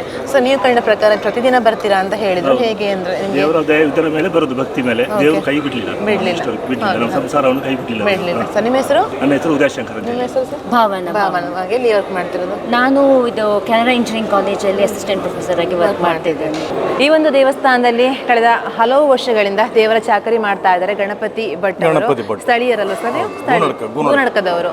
ಸರ್ ಮಾತಾಡಿ ಸರ್. ಅಂದ್ರೆ ಅವರು ಧನುರ್ಮಾಸದ ಎಲ್ಲ ಹೇಳಿದ್ರು ವಿಷಯಗಳನ್ನು, ಇಲ್ಲಿ ವಿಷಯಗಳನ್ನು ಹೇಳಿದ್ರು, ಬಟ್ ನಿಮಗೆ ಕಂಡಂತೆ ದೇವಸ್ಥಾನದ ಬಗ್ಗೆ ಮಾತಾಡಿ ಅಂತ. ನಾವೀಗ ದಿವಾಕರಣ ಜೀರ್ಣೋದ್ಧಾರ ಸಮಿತಿ ಅಧ್ಯಕ್ಷರಾದ ಅವರೊಟ್ಟಿಗೆ ಅವರ ತಮ್ಮಂದಿರು ಎಲ್ಲರೂ ಅವರೊಟ್ಟಿಗೆ ನಾವು ಒಂದು ಆ್ಯಕ್ಟಿವ್ ಆಗಿ ದೇವಸ್ಥಾನದ ಕೆಲಸ ಮಾಡ್ತಾ ಇದ್ದೇವೆ. ದಿವಾಕರಣ ಅಧ್ಯಕ್ಷ ಆದ ಮೇಲೆ ಧನು ಪೂಜೆ ಸ್ಟಾರ್ಟ್ ಆಯಿತು. ಕಂಟಿನ್ಯೂಸ್ ಆಗಿ ಧನು ಪೂಜೆ ನಡೀತಾ ಉಂಟು. ನಾನೊಂದು 2 ವರ್ಷದ ಹಿಂದೆ ನಾನು 30ಕ್ಕೆ 30 ನನ್ನ ಅಟೆಂಡೆನ್ಸ್ ಇತ್ತು. ಈಗ ಆಗೋದಿಲ್ಲ, ಏಜ್ ಆಯಿತು, ಹಾಗಾಗಿ ಬರಲಿಕ್ಕೆ ಆಗುವುದಿಲ್ಲ. ಈ ಒಂದು ಧನು ಪೂಜೆಗೆ ಸುಳ್ಳ್ಯದಿಂದ ಈ ಒಂದು ತೊಡಿಕಾನಕ್ಕೆ ನಿರಂತರವಾಗಿ ಕಳೆದ 14 ವರ್ಷಗಳಿಂದ ಅವಿನಾಶ್ ಬಸ್ನ ಕಂಡಕ್ಟರ್ ಅಲ್ವ ಮ್ಯಾಮ್ ಅವರು ಆಗಿರುವಂತಹ ಮೇಡಮ್ ಅವರಿದ್ದಾರೆ. ಮೇಡಮ್ ನಿಮ್ಮ ಹೆಸರು? ಜಯಂತಿ ಅವರು. ಮೇಡಮ್ ಜನರು ಬರ್ತಾರಾ ಹೇಗೆ ಅಂತ? 14 ವರ್ಷಗಳಿಂದ ಒಳ್ಳೆಯ ಸೇವೆ ಮಾಡ್ತಾ ಇದೆ ಅಂತ ಸರ್ ಹೇಳಿದರು, ಸುಧಾಕರ್ ಸರ್ ಹೇಳಿದರು ಮಾತಾಡ್ತಾ. ಹೇಗಿದೆ, ಜನರು ಬರ್ತಾರಾ ಅಂತ? ಒಂದೊಂದು ದಿವಸ ಬೇಗ ಇರ್ತಾರೆ ಜನಗಳು. ಓಕೆ. ಆದಿತ್ಯವಾರ ಎಲ್ಲ ಜಾಸ್ತಿ ಇರ್ತದೆ. ಮತ್ತೆ ಗವರ್ಮೆಂಟ್ ರಜೆ ಸಿಕ್ಕಿದ್ರೆ ಜಾಸ್ತಿ ಸಿಗ್ತಾರೆ. ವಾರದ ಎಡೆಯಲ್ಲಿ ಒಬ್ಬರನ್ನು ಕೂಡ ಹಾಕೊಂಡು ಬಂದ ದಿವಸ ಉಂಟು. ಖಾಲಿ ಸೆಟ್ರು ಮಾತ್ರ 13 ದಿವಸ ಹಾಕೊಂಡ್ ಬರ್ತೇವೆ. ಎಷ್ಟು ಗಂಟೆಗೆ ಸ್ಟಾರ್ಟ್ ಆಗ್ತದೆ ಅಂತ? 4 ಕಾಲಕ್ಕೆ ಸುಳ್ಯದಿಂದ ಬಿಡ್ತೇವೆ, 4:15 ಅರಂತೋಡು, 4:30 ತೊಡಿಕಾನಕ್ಕೆ ಬರ್ತೀರಾ? ಓಕೆ. ಇಲ್ಲಿಂದ ವಾಪಸ್ ರಿಟರ್ನ್ ಹೋಗುದು? ವಾಪಸ್ ರಿಟರ್ನ್ ಹೋಗುವಾಗ 7 ಗಂಟೆ ಆಗ್ತದೆ. ಪೂಜೆ ಪ್ರಸಾದ ಎಲ್ಲ ಆದ ಮೇಲೆ ಬಿಡುದು. ಈ ಒಂದು ಧನು ಪೂಜೆಗೆ ಬಂದು ಎಲ್ಲರೂ ಕೂಡ ಪ್ರಸಾದವನ್ನು ಸ್ವೀಕರಿಸೋದಕ್ಕೆ ಲೈನಲ್ಲಿ ನಿಂತ್ಕೊಂಡಿದ್ದಾಗ ಇವರು ತಾಳ್ಮೆಯಿಂದ ಕೂತ್ಕೊಂಡು ಪ್ರಸಾದಕ್ಕೆ ಕಾಯ್ತಾ ಇದ್ದೀರಾ ಅನ್ಸುತ್ತಲ್ಲ ಸರ್? ಕಾಯ್ತಾ ಇದ್ದೀರಾ? ಓಕೆ. ಪ್ರತಿ ಸಲ ಬರ್ತೀರಾ? ಹೆಸರು ನಿಮ್ಮದು? ಎಲ್ಲಿ, ಯಾವ ಊರು? ಮರ್ಕಂಜ. ನಿಮ್ಮ ಹೆಸರು? ಮರ್ಕಂಜ ಯತೀಶ್ ಅಂತ. ಓಕೆ. ಪ್ರತಿ ಸಲ ಬರ್ತೀರಾ ಅಂತ? ಇವತ್ತು ಬಂದಿದ್ದೀರಾ? ಸಂಡೇ ಅಂತ ಹೇಳಿ ಬಂದಿದ್ದೀರಾ? ಧನು ಪೂಜೆ ಅಂತ ಬಂದಿದ್ದೀರಾ. ಪ್ರಸಾದ ತಗೊಳ್ಬೇಕಷ್ಟೇ ಆರಾಮ್ಸೆ ಆಗಿ ತಗೊಂಡು ಲಾಸ್ಟಿಗೆ ಹೋಗುವ ಅಂತ ಹೇಳಿ ಅಂತ ಅಲ್ವಾ? ಮನೆಯವರೆಲ್ಲ ಇದ್ದಾರೆ. ಓಕೆ. ಪ್ರತಿ ವರ್ಷ ಬರ್ತೀರಾ? ಈ ವರ್ಷ ಬರುದಾ ಹೇಗೆ? ಪ್ರತಿ ವರ್ಷ ಬರ್ತೀರಾ? ಡೈಲಿ ಇಲ್ಲ, ದಿನಕ್ಕೆ ಒಂದು ತಿಂಗಳಿಗೆ ಬಂದು ಹೋಗ್ತೀರಾ? ಏನ್ ಅನಿಸ್ತಾ ಇದೆ ಸರ್ ನಿಮಗೆ, ಹೇಗೆ ಅಂತ? ಖುಷಿ ಆಗ್ತದೆ. ಈ ಒಂದು ಧನು ಪೂಜೆಗೆ ಬಂದಿರುವಂತಹದ್ದು ಇಲ್ಲಿಯ ಸ್ಥಳೀಯರು, ಕುತ್ತಮಟ್ಟೆ ಫ್ಯಾಮಿಲಿಯವರು ನಮ್ಮ ಜೊತೆ ಇದ್ದಾರೆ. ಮೇಡಮ್ ನಮಸ್ತೆ. ನಮಸ್ತೆ ಮೇಡಮ್. ನಮಸ್ತೆ. ಹೇಗಿದ್ದೀರಾ ಮ್ಯಾಮ್? ಬೆಳಿಗ್ಗೆ ಚಳಿ ಇಲ್ಲ ಇವತ್ತು? ಹೌದು, ಚಳಿ ಕಡಿಮೆ ಇದೆ. ಏನ್ ಅನಿಸ್ತಾ ಇದೆ? ಪ್ರತಿ ವರ್ಷ ಹತ್ರದವರು ನೀವು, ಇದೇ ಊರಿನವರು, ತುಂಬಾ ವರ್ಷಗಳಿಂದ ನೋಡ್ಕೊಂಡು ಬಂದಿರ್ತೀರಾ? ವರ್ಷ ಇಂಪ್ರೂವ್ ಆಗ್ತಾ ಉಂಟು. ಧನು ಪೂಜೆ ತುಂಬಾ ಬರ್ತಾ ಇದ್ದಾರೆ, ದೂರದಿಂದ ಎಲ್ಲ ಬರ್ತಾ ಇದ್ದಾರೆ. ಬರ್ತಾ ಇದ್ದಾರೆ, ನಾವು ಸಹ ಬರ್ತಾ ಇದ್ದೀವಿ. ದಿನಂಪ್ರತಿ ಬರ್ತೀರಾ? ಬರ್ತಾ ಇದ್ದೀವಿ, ಟೈಮ್ ಸಿಕ್ಕಾಗ ಬರ್ತೀರಿ. ಸರ್ ನಮಸ್ತೆ. ನೀವು ಇಲ್ಲಿ ಅವರೇ, ಬಟ್ ಇರೋದು ಸುಳ್ಳ್ಯದಲ್ಲಿ. ಓಕೆ. ಫ್ಯಾಮಿಲಿ ಇಲ್ಲಿದೆ ಅಲ್ವಾ? ಫ್ಯಾಮಿಲಿ ಇಲ್ಲಿದೆ, ಅಣ್ಣ ತಮ್ಮ ಮೂಲ ಮನೆ, ನನ್ನ ಅಣ್ಣ ಮತ್ತೆ ಅಮ್ಮ ನಾನು ಸುಳ್ಳ್ಯದಲ್ಲಿ. ಓಕೆ. ಅಂದ್ರೆ ನೀವು ಅಲ್ಲಿಂದ ಇಲ್ಲಿಗೆ ಬಂದಿದ್ದೀರಾ? ಹೇಗೆ ಅನಿಸ್ತಾ ಇದೆ ಬೆಳಿಗ್ಗೆ ಬಂದಿರುವಂತಹದ್ದು? ಬೆಳಿಗ್ಗೆ ಚಳಿ ಸ್ವಲ್ಪ ಕಡಿಮೆ ಇದೆ. ಬೆಳಿಗ್ಗೆ ಒಂದು ದೇವಸ್ಥಾನಕ್ಕೆ ಬರೋದೊಂದು ಫ್ರೆಶ್ ಆಗ್ತದೆ, ಹಾಗೂ ದೇವರಿಗೆ ಒಂದು ಭಕ್ತಿ ಸಲ್ಲಿಸುವುದು ಬೆಳಿಗ್ಗೆ ಒಂದು ಒಳ್ಳೆಯ ಕಾರ್ಯ. ಖುಷಿ ಅನ್ಸುತ್ತೆ ಬೆಳಿಗ್ಗೆ? ಹೌದು. ನಮಸ್ತೆ. ಹೇಗಿದ್ದೀರಾ? ಓಕೆ, ಚಳಿ ಕಡಿಮೆ ಇದೆ. ಪ್ರತಿ ವರ್ಷ ಬರ್ತಿರುವ ಹೇಗೆ ಹೇಗೆ ಅಂತ? ಪ್ರತಿ ವರ್ಷ ಬರ್ತೀವಿ. ಮಕ್ಕಳಿಗೆ ರಜೆ ಇದ್ದಾಗ ಬೆಳಗ್ಗೆ ಫ್ರೆಶ್ ವಾತಾವರಣ ಸಿಗತ್ತೆ, ಒಂಥರ ಎನರ್ಜಿ ಸಿಗತ್ತೆ ಅಲ್ವಾ, ಹಾಗಾಗಿ ಬರ್ತಾ ಇರ್ತೀರಾ. Thank you so much. Todikana ಮತ್ತು ಅರಂತೋಡು ಪ್ರಾಥಮಿಕ ಕೃಷಿ ಪತ್ತಿನ ಸಹಕಾರಿ ಸಂಘದ ಅಧ್ಯಕ್ಷರಾಗಿರುವಂತಹ ಸಂತೋಷ್ ಕುತ್ತಮಟ್ಟೆ ಸರ್, ಸ್ಥಳೀಯರು ಕೂಡ ಕುತ್ತಮಟ್ಟೆ ಅವರೇ. ಸರ್ ನಮಸ್ತೆ, ಹೇಗಿದ್ದೀರಾ ಸರ್? ಚೆನ್ನಾಗಿದ್ದೀರಾ? ಓಕೆ, ಧನು ಪೂಜೆಗೆ ಪ್ರತಿ ಸಲ ಬರ್ತಾ ಇದ್ದಾರೆ, ಫ್ಯಾಮಿಲಿ ಕೂಡ ಬಂದಿದ್ದಾರೆ, ಮಾತಾಡಿಸಿದೆ ಅವ್ರನ್ನ. ಏನ್ ಅನಿಸ್ತಾ ಇದೆ ಅಂದ್ರೆ ಹೇಗೆ ಇದೆ ಅಂತ? ಅಂದ್ರೆ ಈಗ ಚಳಿ ಕೂಡ ಇಲ್ಲ ಇವಾಗ ಅಂದಿನಂತೆ, ಬಟ್ ಪ್ರತಿ ಸಲ ಬರ್ತೀರಾ ನೀವು? 14 ವರ್ಷಗಳಿಂದ ಬರ್ತಾ ಇದ್ದೀರಾ ಹೇಗೆ? 14 ವರ್ಷಗಳಿಂದ ಕೂಡ ಮಾಡ್ತಾ ಇದ್ದೇವೆ. ಶಿವನ ದೇವಸ್ಥಾನದಲ್ಲಿ ಪ್ರಾತಃ ಕಾಲದಲ್ಲಿ ಈ ಧನುರ್ಮಾಸದಲ್ಲಿ ನಡೆಯುವಂಥ ಪೂಜೆ ವಿಶೇಷ. ನಾವೇನಾದರೂ ಮನಸ್ಸಿನಲ್ಲಿ ಸಂಕಲ್ಪಗಳನ್ನು ಮಾಡಿಕೊಂಡಿದ್ರೆ ಆ ಪ್ರಾತಃ ಕಾಲದಲ್ಲಿ ಮಾಡಿದಂಥ ಸಂಕಲ್ಪಗಳು ಈಡೇರುತ್ತೆ ಅಂತ ಹೇಳುವಂಥ ಜನರ ನಂಬಿಕೆ. ಇದು ಸೀಮಾ ದೇವಸ್ಥಾನ. ಈ ಸೀಮಾ ದೇವಸ್ಥಾನದಲ್ಲಿ 14 ವರ್ಷಗಳಿಂದ ಧನು ಪೂಜೆ ನಡೀತಾ ಬರ್ತಾ ಇದೆ. ಪ್ರತಿ ವರ್ಷ ಕೂಡ ಇರ್ತೇವೆ. ತಿಂಗಳ ಪೂರ್ತಿ ಬರಲಿಕ್ಕಾಗದಿದ್ರು ಕೂಡ ಆಲ್ಮೋಸ್ಟ್ ಬರ್ತೇವೆ. ಇವತ್ತು ಭಾನುವಾರ, ಹಾಗೆ ತಮ್ಮ ಮತ್ತು ಮಕ್ಕಳಿಗೆಲ್ಲ ರಜೆ ಇರುವ ಕಾರಣ ಇವತ್ತು ನಮ್ಮ ಕುಟುಂಬದ ಪೂಜೆಯನ್ನು ಇಟ್ಕೊಂಡಿದ್ದೇವೆ. ತುಂಬ ಜನ ಬರ್ತಾರೆ. ಇವತ್ತು ತಾಲೂಕಿನ ಎಲ್ಲ ದೇವಸ್ಥಾನಗಳಲ್ಲಿ ಕೂಡ ಹೆಚ್ಚಿನ ದೇವಸ್ಥಾನಗಳಲ್ಲಿ ಧನು ಪೂಜೆ ಮಾಡ್ತಾರೆ. ಆದರೆ ಇಲ್ಲಿ ಯಾಕೆ ವಿಶೇಷ ಅಂತ ಹೇಳಿದರೆ, ಒಂದು ಶಿವನ ದೇವಸ್ಥಾನ ಮತ್ತು ಸೀಮಾ ದೇವಸ್ಥಾನ. ಹಾಗಾಗಿ ತುಂಬ ಜನ ಎಲ್ಲ ಕಡೆಯಿಂದ ಬೆಳಿಗ್ಗೆ ಪ್ರಾತಃ ಕಾಲ 4:45 ಗಂಟೆಗೆ ಇಲ್ಲಿ ತಲುಪ್ತಾರೆ. 5 ಗಂಟೆಗೆ ಸರಿಯಾಗಿ ಪೂಜೆ ಪ್ರಾರಂಭ ಆಗ್ತದೆ. ಮತ್ತು ಇಲ್ಲಿ ವಿಶೇಷ ಉಗ್ಗಿ ನೈವೇದ್ಯ ಸೇವನೆ ಮಾಡಿಕೊಂಡು ಪ್ರಸಾದ ತಗೊಂಡು ಫಲಾಹಾರ ಮಾಡಿ ತೆರಳುತ್ತಾರೆ. ಹಾಗಾಗಿ ನಿಮಗೆ ಅಂದರೆ ಪಾಸಿಟಿವ್ ಎನರ್ಜಿ ಇದೆ. 100% ಸೀಮೆ ದೇವಸ್ಥಾನ ಇದು ಕಣ್ವ ಮಹರ್ಷಿಗಳಿಂದ ಸ್ಥಾಪಿತವಾದಂಥ ಒಂದು ದೇವಸ್ಥಾನ. ಇಲ್ಲಿ ಒಂದು ಪಾಸಿಟಿವ್ ವೈಬ್ ಇದೆ. ನೀವು ಈ ದೇವಸ್ಥಾನವನ್ನು ಎಂಟರ್ ಆಗ್ತಿರ್ಲಿಕ್ಕೆ ನಿಮಗೆ ಆ ಫೀಲ್ ಆಗ್ತದೆ. ಹೆಚ್ಚಿನವರು ಈಗ ಹೊರಗಡೆಯಿಂದ ಬಂದವರು ಏನು ಮಾಡ್ತಾರೆ ಅಂತ ಹೇಳಿದರೆ, ಇಲ್ಲಿ ಬಂದವರು ಹೇಳಿದ ನನಗೆ ತುಂಬ ಜನಕ್ಕೆ ನೆನಪಿದೆ, ಇಲ್ಲಂದರೆ ಪಾಸಿಟಿವ್ ಎನರ್ಜಿ ಇದೆ, ಅದನ್ನು ಫೀಲ್ ಆಗ್ತದೆ. ನೀವು ಅಂಗಣವನ್ನು ಪ್ರವೇಶ ಮಾಡ್ತಿರುವಾಗೆ ಆ ಫೀಲಿಂಗ್ ಬರ್ತದೆ ನಿಮಗೆ. ನನ್ನೊಂದಿಗೆ ಇದೀಗ ಇನ್ನೊಂದು ಭಕ್ತಾದಿಗಳು, ಸಾಕಷ್ಟು ಭಕ್ತಾದಿಗಳು ಈ ಒಂದು ಅನುಪೂಜೆಗೆ ಬಂದಿರುವಂತಹದ್ದು. ಇವತ್ತು 180-200 ಹತ್ರ ಕ್ರಾಸ್ ಆಗಿದೆ ಪೂಜೆ ಅಂತ ಸರ್ ಮಾತಾಡ್ತಾ ಹೇಳ್ತಾ ಇದ್ರು. ಸೊ ಹಾಗಾಗಿ ಇದೀಗ ಇನ್ನಿಬ್ಬರು ಭಕ್ತಾದಿಗಳು ನನ್ನ ಜೊತೆ ಇದ್ದಾರೆ, ಅಮ್ಮ ಮತ್ತೆ ಮಗಳು. ಫ್ರೆಶ್ ಮೂಡಲ್ಲಿ ಇದ್ದಾರೆ ಅಂತ ಅನ್ಸುತ್ತೆ. ಮೇಡಮ್ ನಮಸ್ತೆ. ಯಾವ ಊರಿಂದ ಬಂದಿದ್ದು? ನಾವು ಮಂಗಳೂರಿಂದ ಬಂದ್ರಾ? ಓಕೆ ಓಕೆ ಓಕೆ ಹೇಳಿ. ಮಂಗಳೂರು ಪ್ರಾಪರ್ ಮಂಗಳೂರಿನವರು? ಇಲ್ಲಿ ಎಜುಕೇಶನ್. ಓಕೆ ಓಕೆ, ಎಜುಕೇಶನ್ಗೆ ಬಂದಿರುವಂತಹದ್ದು. ಓಕೆ, ಏನು ಮಾಡ್ತಾ ಇರೋದು? ನಾನು Ayurveda student, final year. Okay, ಅಮ್ಮನ ಕರ್ಕೊಂಡು ಬಂದಿದ್ದಾನು ಪೂಜೆಗೆ ಅಂತ? ಹೌದು, ಬೆಳಿಗ್ಗೆ. ಓಕೆ, ನಿಮಗೆ ಗೊತ್ತಿತ್ತ ಮುಂಚೆ ಇಲ್ಲಿ? ಹೌದು, ಅಮ್ಮ ಅಂದ್ರೆ ಸುಳ್ಯ ದೂರ ಅವರೇ. ಓಕೆ ಓಕೆ, ಇಲ್ಲಿ ಬರ್ತಾ ಇದೆ, ಚಿಕ್ಕದಿಂದ ಬರ್ತಾ ಇದ್ದೆ. ಬಂದು ಉಂಟು. ಕಾರಣಿಕ ಅಂತ ಅನ್ಸುತ್ತೆ ನಿಮಗೆ? ಹೌದು, ಕಾರಣಿಕ ಅಂತ ಅನ್ಸುತ್ತೆ. ಓಕೆ, ಅಂದ್ರೆ ಪ್ರತಿ ವರ್ಷ ಬರ್ತೀರಿ? ಈ ವರ್ಷ ಫಸ್ಟ್ ಬಂದಿರುವಂತದ್ದು? ಪ್ರತಿ ವರ್ಷ ಬರ್ತಾ ಇರ್ತೀವಿ. ಓಕೆ, ನಿಮಗೆ ಹೇಗೆ ಅನ್ಸುತ್ತೆ? ಮುಂಚೆ ಕಾಲಕ್ಕೂ ಈಗ ಕಾಲಕ್ಕೆ ಕಂಪೇರ್ ಮಾಡಿದ್ರೆ ತುಂಬಾ ವ್ಯತ್ಯಾಸ ಆಗಿದೆ. ಯಾವ ಊರು ನೀವು? ಅಲ್ಲ, ಇಲ್ಲಿ ನೀವು ಸುಳ್ಳ್ಯದವರೇ, ಹಾಗಾಗಿ ವ್ಯತ್ಯಾಸ ಉಂಟು ತುಂಬ ಅಂತ, ಬದಲಾವಣೆ ಉಂಟು. ಖುಷಿ ಕೊಡುತ್ತೆ ಬೆಳಿಗ್ಗೆ ಬರುವಾಗ. ಕಾರಣಿಕ ಅನ್ಸುತ್ತೆ ನಿಮಗೆ? ಈ ಒಂದು ಧನು ಪೂಜೆಗೆ ಯುವಕರ ತಂಡ ಕೂಡ ಬಂದಿರುವಂತಹದ್ದು. ಎನರ್ಜಿಯಿಂದ ಬಂದು ಈ ಒಂದು ಧನು ಪೂಜೆಯಲ್ಲಿ ಪಾಲ್ಗೊಂಡಿದ್ದಾರೆ. ನಮಸ್ತೆ, ಯಾವ ಊರು? ಸಂಪಾಜಿ ಅವರು. ನೀವೆಲ್ಲ ಫ್ರೆಂಡ್ಸಾ ಹೇಗೆ ಅಂತ? ಫ್ರೆಂಡ್ಸ್. ಓಕೆ, ಪ್ರತಿ ವರ್ಷ ಬರ್ತೀರಾ? ಈ ವರ್ಷ ಪ್ರತಿ ವರ್ಷ ಬರ್ತೀರಾ? ಏನು ಅನ್ಸುತ್ತೆ ಸರ್? ಅಂದರೆ ಯೂತ್ ಆಗಿ ನೀವು ಬರೋದಕ್ಕೆ ಜಾಸ್ತಿ ಆಲ್ಮೋಸ್ಟ್ ಹುಡುಗರ ದೇವಸ್ಥಾನಕ್ಕೆ ಕಡಿಮೆ ಹೋಗ್ತಾರೆ, ಬಟ್ ನೀವು ಬೆಳಿಗ್ಗೆ ಎದ್ದು ದೇವಸ್ಥಾನಕ್ಕೆ ಬಂದಿದ್ದೀರಾ, ಎನರ್ಜಿಯಲ್ಲಿದ್ದೀರಾ, ಏನು ಅನ್ಸುತ್ತೆ ಅಂತೇಳಿ ಅಂತ? ತುಂಬ ಖುಷಿ ಆಗ್ತದೆ. ಓಕೆ, ಒಂದು ಪಾಸಿಟಿವ್ ಎನರ್ಜಿ ಬರ್ತದೆ. ಹಾಗೆ ಓಕೆ, ಮುಂದೆ ಡೈಲಿ ಬರ್ತಿದ್ವಿ, ಇವಾಗ ಬ್ಯಾಂಗ್ಳೂರಿಂದ ಇರೋದನ್ನ ಯಾವಾಗಾದ್ರೂ ರಜೆ ಇರುವಾಗ ಬರೋದು. ಎಲ್ಲರೂ ಕೂಡ ವರ್ಕಿಂಗ್ ಅನ್ಸುತ್ತೆ ಅಲ್ವಾ? ಎಲ್ಲರೂ ವರ್ಕಿಂಗ್. ಫ್ರೀ ಟೈಮಲ್ಲಿ ಬಂದಿದ್ದೀರಾ ಇವತ್ತು. ಖುಷಿ ಇದೆ ನಿಮ್ಗೆಲ್ಲರಿಗೂ ಕೂಡ ಖುಷಿ ಇದೆ. ಪಾಸಿಟಿವ್ ಎನರ್ಜಿ ಪ್ಲಸ್ ನಮಗೆ ಹೊಸ ವರ್ಷಕ್ಕೆ ಏನಾದರೂ ನಾವು ಗೋಲ್ ಇಟ್ಕೊಂಡ್ರೆ ಒಳ್ಳೇದಾಗುತ್ತೆ ಅನ್ನುವಂಥದ್ದು ಹೋಪ್ ಇದೆ ಅನ್ಸುತ್ತೆ ಅಲ್ವಾ? ಧನು ಮಾಸದಲ್ಲಿ ಧನು ಪೂಜೆಗೆ ಬಂದಂತಹ ಎಲ್ಲ ಭಕ್ತಾದಿಗಳಿಗೆ ಬೆಳಗಿನ ಉಪಹಾರದ ವ್ಯವಸ್ಥೆಯನ್ನು ದಾನಿಗಳ ಸಹಕಾರದಿಂದ ಮಾಡ್ತಾ ಇದ್ದಾರೆ. ನಿರಂತರವಾಗಿ ದಿನಕ್ಕೊಂದು ಐಟಮ್ಗಳು ಚೇಂಜ್ ಆಗ್ತಾ ಇರುತ್ತೆ. ಹಾಗಾಗಿ ಅದರನ್ನು ಪ್ರಮುಖವಾಗಿ ನೋಡ್ಕೊಳ್ತಾ ಇರುವವರು ಈ ಟೀಮ್. ನೀವು ನೋಡ್ತಾ ಇರ್ಬೋದು, ಇವತ್ತು ಈ ಟೀಮು ಇಲ್ಲಿ ಎಲ್ಲವನ್ನ ಕೂಡ ಬಡಿಸ್ತಾ ಇದ್ದಾರೆ. ಸಜ್ಜಿಗೆ ಜೊತೆಗೆ ಉಪ್ಪಿಟ್ಟು ಜೊತೆಗೆ ಕ್ಷೀರ ಜೊತೆಗೆ ಅವಲಕ್ಕಿಯನ್ನು ಟೀ ವ್ಯವಸ್ಥೆಯನ್ನು ಕೂಡ ಮಾಡಿದ್ದಾರೆ. ಸೊ ಹಾಗಾಗಿ ಅದನ್ನು ಈ ಕುರಿತು ಮಾತಾಡೋದಕ್ಕೆ ನಮ್ಮೊಂದಿಗೆ ಸರ್ ನಮಸ್ತೆ.